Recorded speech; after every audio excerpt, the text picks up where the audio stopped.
Hello everyone and welcome back. Today's video is going to be very important as today we are going to see top 10 Java interview questions with answers, and I will explain each and every questions in detail with their specific explanations. So first let me tell you about myself. I am a software engineer and I am currently working in a product based company as a full stack developer, and whatever the questions that I have collected here, it's my personal experience. I have given more than 20's interview in past 6 months, and all these questions that I've collected are the very important questions, and the questions that I've collected is only 10, but you will be able to answer more than 30 questions after I will complete this. So stay with me till the end and make sure that you stay here patiently, because we will be going to cover more than 10 questions and you will see how. So let's get started with the very first question, and that question is very important because in any interviews you will see this question. So what is this? What is the difference between the abstract class and the interface? So this question, let me tell you one secret here. Whenever there is a question, we all know that abstract classes and interfaces is a very frequent question, so everybody knows the answer. But what makes the difference in the interview is you have to tell the answers in a way that the interviewer will be very happy to hear and also very satisfied with your answer. Then only he will, once he will have to choose between two candidates, he will choose you over other person. So you have to explain in that way. So let's get started with that, and these all the answers I have written by myself with my notes whatever I have prepared, and so I am giving it to you and that will help you also. So let's get started. So before going ahead directly with the explanation, you just start with these abstract classes and interfaces comes under which part. So in Java, abstraction can be achieved using two ways. The first one is using abstract classes, second one is using interfaces.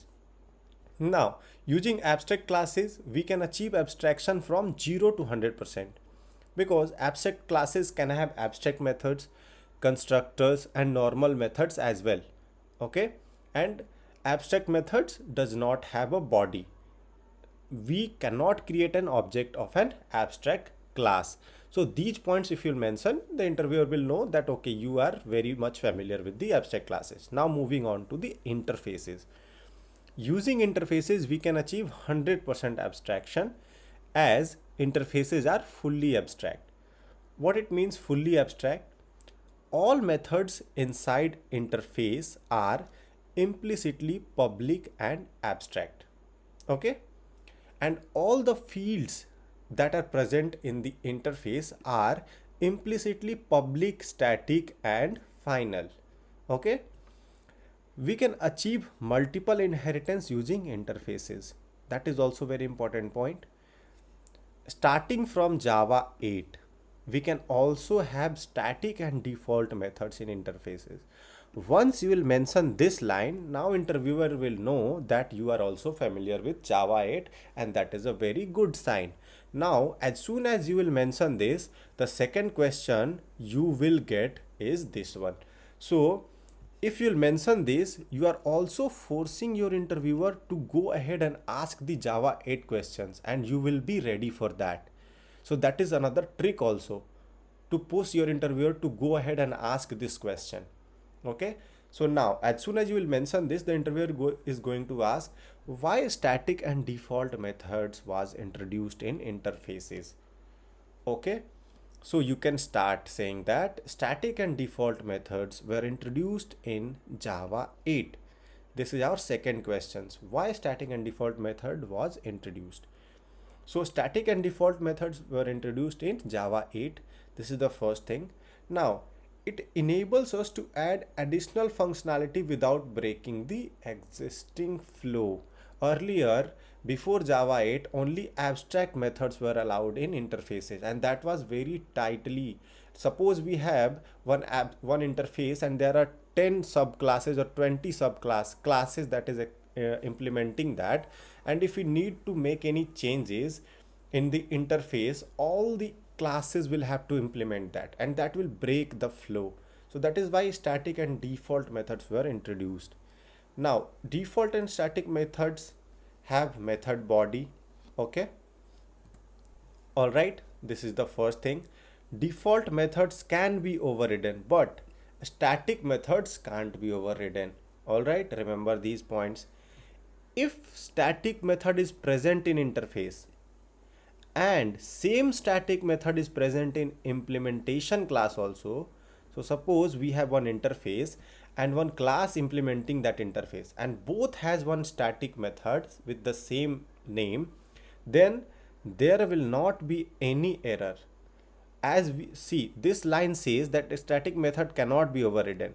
So interviewer will ask you one more question here, like what if we have static methods, we will try to override the static method, what will happen? So as I have mentioned, there will not be any error because they will belong to their own interface and class. Okay, so this point is also very important, and you can say it's an additional questions that you will be getting.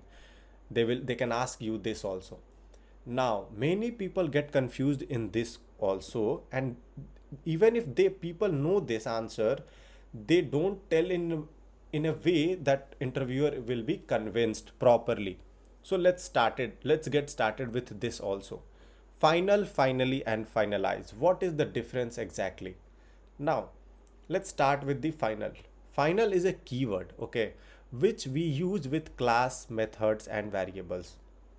Now, in if we use the final with a class, it can't be inherited. The final class can't be inherited. All right. Final method, if the method is final, then we cannot override it. All right. And if the variable is final, then its value cannot be changed once it is assigned. Okay. If you need any more in-depth explanation on any of the topics, you can ping me or you can comment in the comment section and you can tell me that I want to this particular topic to be explained in detail, and I will create one sample, again one tutorial video on that. Now let's move ahead with the finally, and stay with me till the end because we are going to cover a lot more questions, and there are total 10 questions and all are very important. So stay with me, and this is very important because in every Java interview questions these questions will be asked, and you have to answer in a way that interviewer should be very happy after listening to these answers. Okay, now moving to the finally. Now finally is a block which comes under the exception handling concept. Okay, so finally, whenever we say finally, it's a exception handling concept, and finally block is always executed whether there is an exception or not, and it is executed after try catch block. Okay, so if there is any try catch block, so finally will be executed every time even if there is an exception or not. Now this particular line is very important, and this can be your additional question also. So what it says, there is only one case where finally block will not execute if we use system.exit. So now if you will say this, that finally block is always executed, now interviewer will may try to answer it, what is the scenario where finally block will not execute? So many people will not be able to answer this, but there is one scenario where if the system or exit is present, then finally block will not execute because the program terminates directly from that point. Now the last point is finally block is mainly used for cleanup process like closing and database connection, etc. So these are the additional points that you can mention. All right, now comes to the finalize. So finalize is the method of object class. First of all, you feel if you'll tell this, the interviewer will know that you have very in-depth knowledge on these topics. Okay, so object is the topmost class available in the Java, we all know that, and finalize is a method of object class. This method is called by garbage collector right before an object is garbage collected. Okay, so whenever there is an object eligible for the garbage collection and whenever garbage collection happens, that point of time finalize is automatically called. We can also override the finalize method. If we need to use the finalize method to do something before any object is garbage collected, we can override the finalize method. Now, one additional question the interviewer can ask you is, can we force garbage collections? So your answer should be no, we can't. Because many people sometimes say that yes, we can like call the garbage collection using system.gc, but that is not the correct answer. We can suggest JVM to call garbage collector by calling system.gc, but it will not guarantee you that the garbage collection will happen. You can only suggest the JVM that yes, now you can call the garbage collector, but there is no guarantee that the garbage collection will happen. Okay. Now let's move ahead with our next and very important question, that is difference between throw and throws keyword. Okay. Now here also many people get confused. Like these keywords are very similar but they have very different use. Okay. And where do we use this? Throw and throws keyword. So let's start with the throw. Throw keyword is used inside a method. Okay. And these are parts of the exception handling only. So throw keyword is used inside a method. So inside a method in the sense method body. In a method body we use throw keyword. It is used to explicitly throw a single exception. Okay. It is used to explicitly throw a single exception. If we are throwing as exception using throw keyword, then we must throw it using throws keyword or handle it using try and catch block. So this statement may be a little confusing. So let me tell you what exactly it is. Okay. So suppose from a method body, we are throwing some exception using the throw keyword. So suppose throw new IO exception I am throwing. So now on the method declaration, I will have to throw it using the throws keyword, or I will have to handle it using the try and catch. That is what it says here. Okay. Now what is the use of throws keyword here? What is throws? Throws keyword is used in a method signature. Method signature in the sense the method declaration itself. Okay. So throws keyword we use there. So suppose there is any exception that is occurring. Okay. So by using throws keyword, we can say that, okay, this exception might occur. So calling method should handle this particular thing. Okay. So the second statement says we use throws keyword to declare the exception that might occur from method body. So that is why we use throws keyword. And suppose I have one test method and that test method has throws some IO exception. So suppose from main method I'm calling this test method. So from main method I will have to handle it because I am throwing from here and it should be handled from where I am calling this. Okay, either by using try catch or by using again throws. We can declare multiple exceptions using throws keyword. Okay, by using throw we can throw a single exception, but by using throws at the declaration level we can declare multiple exceptions. All right, so hope that part is clear. If there is any doubt in any questions, you can always comment, and if you need any explanation on any topics, you can always comment, and you can also let me know if you need the separate explanation on any topic. I will create one separate video on that. Now let's move ahead, and this is very important problem statement, and every interviewer is going to ask this, that is for sure. Why a string is immutable? Okay, that is very frequently asked question, because I have given more than 20's interview, and in every interview that abstract and interface question and this string immutable question comes in almost every interview. Now, why string is immutable? You have to start by saying that there are more than one reasons of making string immutable. The first one is obviously string is immutable. That is why the strings are implicitly thread safe. And if it is a thread safe, that is why a single thread, a single string instance can be shared across multiple threads. If the string was not immutable, then in that case what will happen? Multiple threads accessing that can change that instance, right? So if one thread is accessing that, it can change that value. So in that case, it will be a problem. So it's a thread safe. That means multiple threads can access at the same time and there will not be any risk because the instance will not change because it is immutable. If we'll try to change it, it will create the separate instance itself. Fine. Another reason is if string will not be immutable, then in that case, we will not have the concept of string pool. And if a string pool concept will not be there, we know that if we create the string and if we have more than one string with the same value, it will point to the same in the string pool and it saves a lot of memory. So if the string is not immutable, then we will not have the concept of string pool, which saves a lot of heap memory. Okay.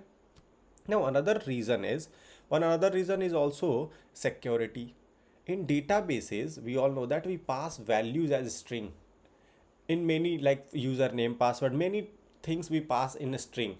And we know that a string is immutable, so there are no risk that any people in between can change the reference because a string is immutable. We cannot try to change its reference. If that was not immutable, then anybody can change its reference. So that is another advantage. So hope that is clear. Now we will move ahead and we will see another very important problem, which is what is this and super keyword in Java, and everything we are seeing in very detail. Okay.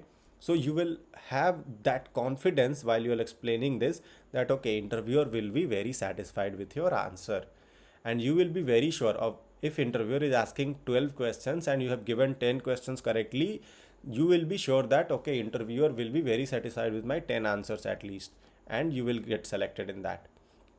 Now this refers to the current class instance. This is very important.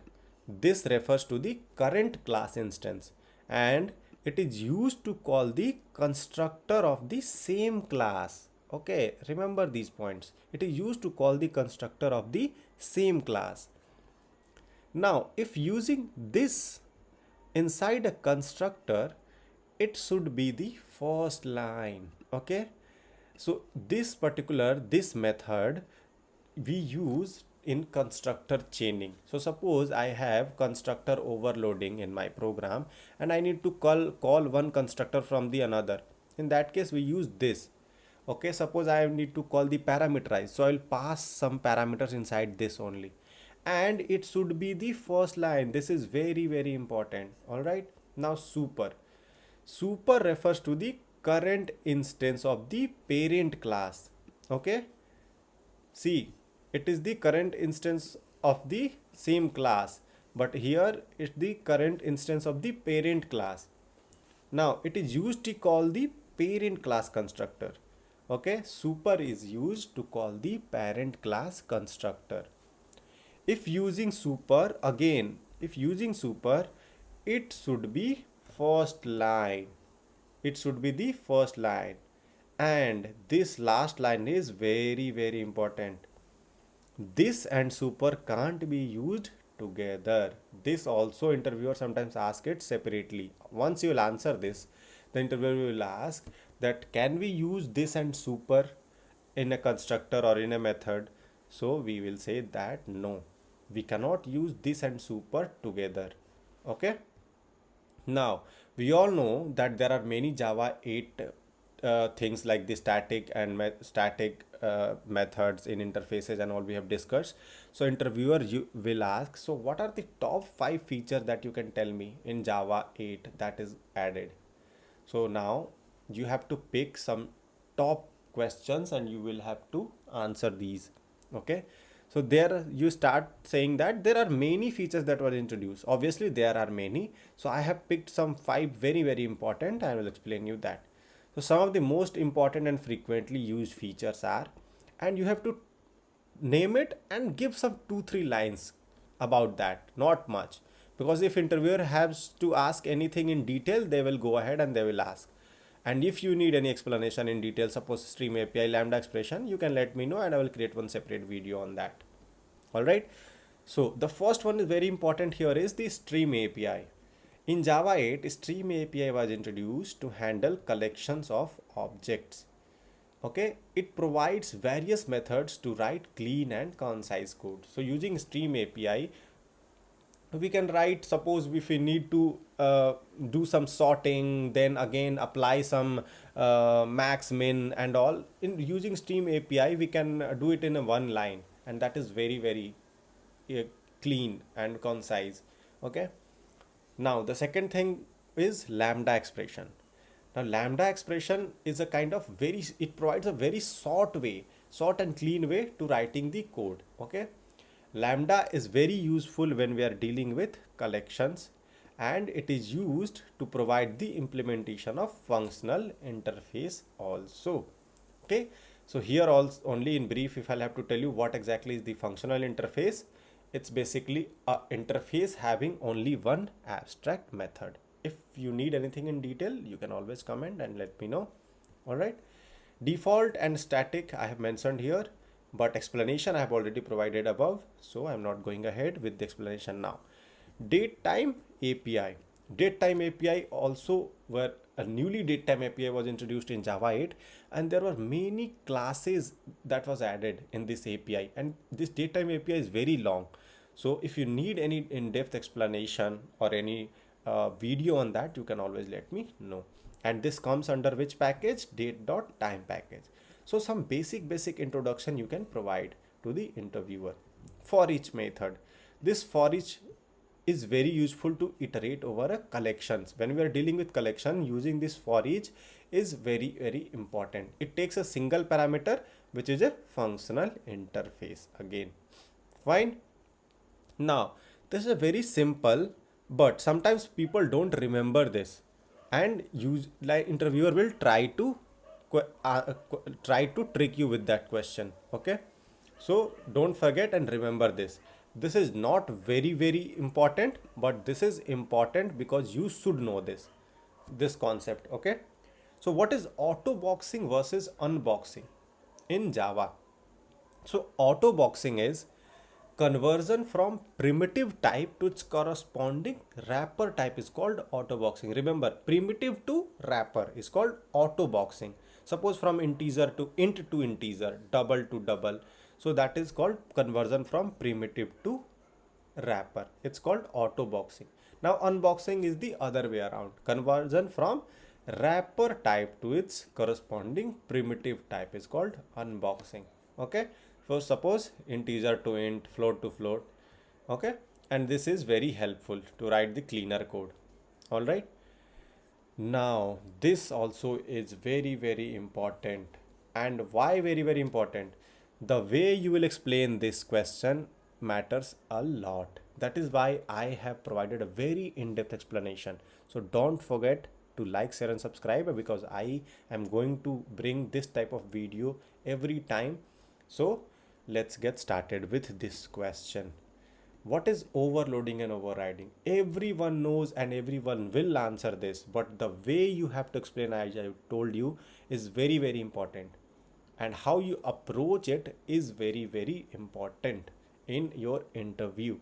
The confidence is the one thing, and the answer you put in front of your interviewer is very important. Let's get started. So once the interviewer will ask, what is overloading and overriding? Can you tell me a little bit about it? So you start explaining from the polymorphism. Java polymorphism has two types. First one is compile time polymorphism, which is also known as static polymorphism. And the second one is runtime polymorphism, which is also known as dynamic polymorphism. Okay.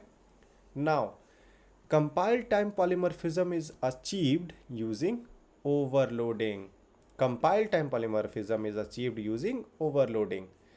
And overloading occurs inside a class where more than one method are present with the same name but different parameter. Read it again. Overloading occurs inside a class where more than one method are present with the same name but different parameter. Suppose inside a class I have one test method and I can have more than one test method with different parameters, and that will be the overloading. And as I said, different parameter. Now here, if number of parameter is same, the type must be different. So suppose in parameter I have only one parameter. So in that case, the type must be different or the order must be different. So suppose I have two parameters. One is integer, one is double. So I can have integer double also, but if I'll write it integer double in the same order, it will give me the compile time error. But if I'll write double and then integer, then there is no problem at all. And in overloading, this point is also very important. An interviewer will ask, like, can we have the return type and modifier same, something like that. So in overloading, the return type and modifier could be different. Okay. So if the return type and the modifier is different also, there is no problem at all. Okay. Now let's move ahead with the runtime polymorphism. So runtime polymorphism is achieved using the overriding. Okay. When same method is present in both parent and child, then it is called overriding. So suppose I have class A and class B. So class B is extending class A. So in that case, what will happen if class A has one method, suppose add method. So in class B also, if I have the same method, in that case, what I can say is that in class B, the overriding is happening. Okay. Now understand this. In child class, overridden method must have same method signature. Okay. So suppose in class A I have add and in parameter I have int. Okay. So in class B also I should have the name add and the parameter int. Okay. Now in signature, return type and parameter should be same, and our return type should also be the same. If in class A our method return type is void, so in class B also the return type should be void only. Now access modifier has one different concept here. Access modifier in child class must be same or broader than the parent. What it means? So suppose in class A, which is parent, has the modifier protected. Okay. So in our class B, which is child class, should have either the protected or the broader. Broader means it can have either the protected or the public. Okay. So you cannot decrease the visibility. Like if you will try to provide it private, then it will give the compile time error. Okay. It will provide, if you try to provide that, it will give you the error. Now the last and very important, because many people do not remember this also, and many people get confused in this problem. Like once the interviewer will ask, what is the order of execution of a Java program? They will tell you like, I have static block, instance block and all these that, and you will get confused in that. But you have to remember in what order all these things happen. So let's look at it. So what is the order of execution in Java program? So the first thing that happens in Java program is, if we have the static blocks or the static members, that gets executed when the class will be loaded at that point of time itself. So suppose I have static int a is equal to 20. So once the class will be loaded, that point of time only that int a is equal to 20 will be present. And if I have some static block also, that will be executed. Now if I have static block and static member both, then what will happen? So in the order they are present, that in the same order they will be executed line by line. Okay. Now what if we have instance block and instance method? When that will be executed? So when we will create an object of the class, and again it is executed in the same order. Okay. So when we will create an object of the class, that point of time our instance block and instance method will be executed. And again, if we have instance block and instance method both present, so it's in the order they are present, that order will be maintained. Now the last one, when the constructor will be called, after obviously once the object is created, it will first call the instance method and the instance block in the order they are present, and then it will call the constructor. So that is the order of execution of our Java program. So hope you have understood this, and this will help you a lot. Go through this each and every time, and do let me know if you need any explanation on any topics. And all the very best for your interview, and thank you so much for watching, and I'm going to bring a lot more videos like this, so make sure you subscribe to this channel, and thank you so much for watching. Have a great day. Thank you.